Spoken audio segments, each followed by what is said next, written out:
Bom dia, Pará de volta, seja bem-vindo, 6 horas e 58 minutos. Neste mês de julho é comemorado o Dia do Homem, vocês sabiam disso? Pois é, e cada vez mais eles estão ficando vaidosos. Dentre os cuidados está o implante capilar. Vou conversar com o Luciano Kunz para saber mais sobre essa cirurgia que tem sido bastante procurada. Oi, Luciano, é com você. Exatamente, Thaís. Cada vez mais cresce o número de homens que procuram por orientações com relação ao transplante capilar. Segundo especialistas, a cirurgia é considerada um dos tratamentos mais eficazes para trazer o volume do cabelo com resultados que trazem beleza e também rejuvenescimento. Para a gente falar mais sobre esse assunto, ao meu lado eu tenho o Dr. Matheus Pantoja, cirurgião plástico. Bom dia, doutor. Muito obrigado por aceitar o nosso convite. Primeiramente, a dúvida que todo mundo tem com relação ao transplante ele é permanente?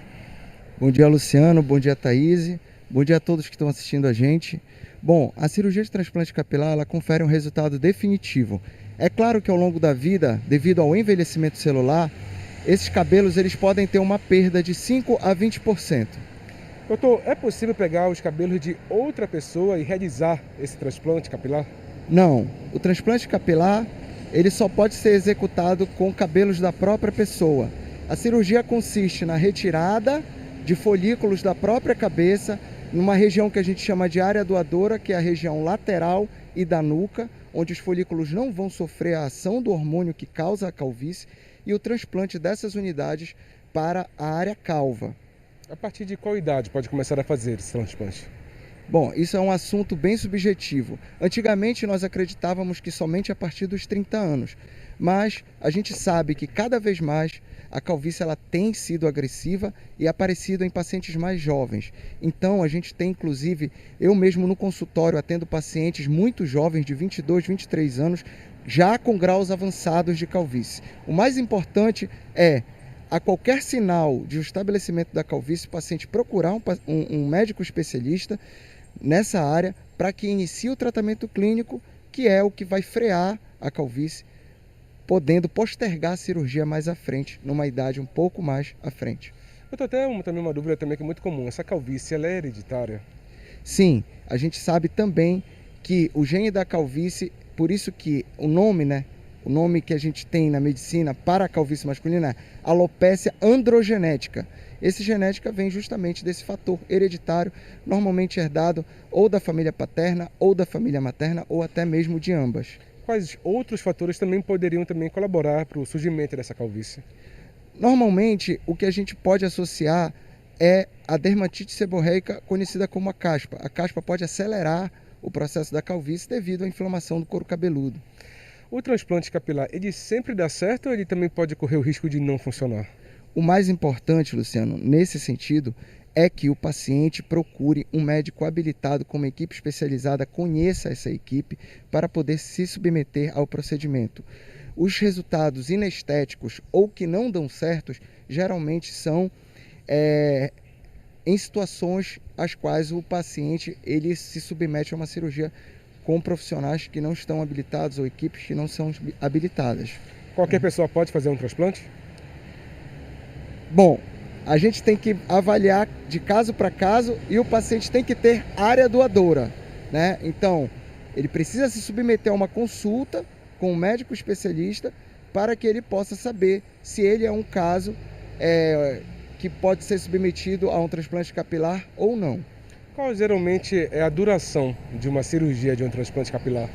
Bom, é uma cirurgia longa, né? Porque é um trabalho muito artesanal. A gente faz pela técnica de FUE, né?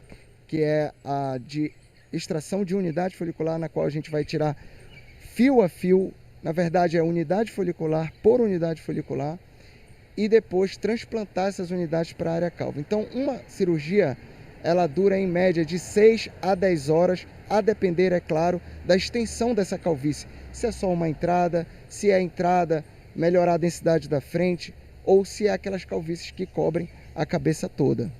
Doutor, quais são os riscos de fazer um procedimento como esse? Bom, todos os riscos inerentes a uma cirurgia. Então, a cirurgia ela deve ser realizada num ambiente estruturado, de preferência com uma monitorização eletrocardiográfica, paciente sedado, com sedação venosa, associado a uma sedação local. Todas as nossas cirurgias são realizadas também com um médico anestesista na sala, justamente para fazer essa monitorização, dar conforto e segurança para o paciente. Então os riscos, eles são inerentes a isso. É claro que existem riscos pós-operatórios de infecção, uma inflamação, sangramento, mas também muito pequenos. Normalmente pela técnica de FUI, a recuperação ela é muito rápida. A densidade desse cabelo transplantado, ela é satisfatória? Ela fica igual ao de um cabelo que já existia nesse couro cabeludo? Com o avanço das técnicas, né, e o refinamento da técnica de FUI, atualmente nós conseguimos resultados bastante naturais. Então, a gente consegue simular uma densidade muito próxima da densidade natural do paciente. Era até essa pergunta também que eu ia fazer, doutor. Muita gente também tem receio de fazer um transplante por conta de ficar com medo de não ficar natural.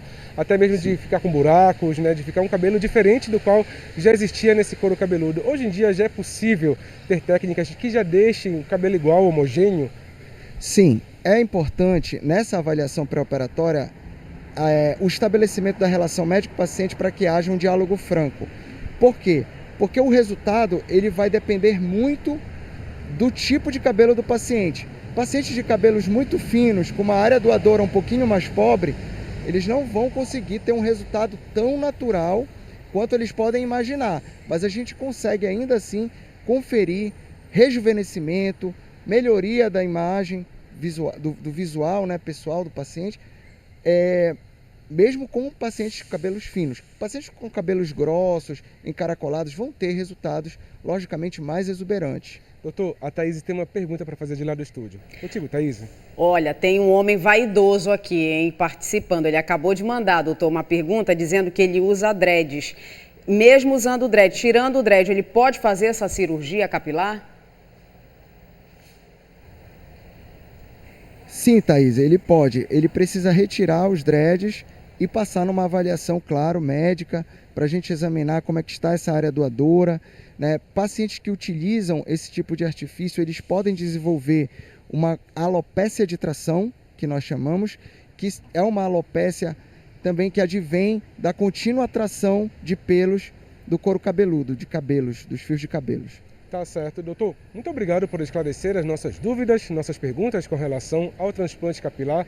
Como você bem disse no início, Thaís, cada vez mais os homens estão mais vaidosos, preocupados com a beleza, com a estética. Então, por isso, é legal, né, procurarem as formas aí de cada vez mais se manterem com a autoestima lá em cima. Porém, é necessário sempre procurar também profissionais adequados, profissionais que tenham aí total habilidade, né, e qualificação para fazer esses tipos de procedimentos. Fica sempre essa nossa dica, né? Verdade? Volto com você aí no estúdio. Então tá bom, muito obrigada, Luciano. Agradeço também ao doutor que participou com a gente.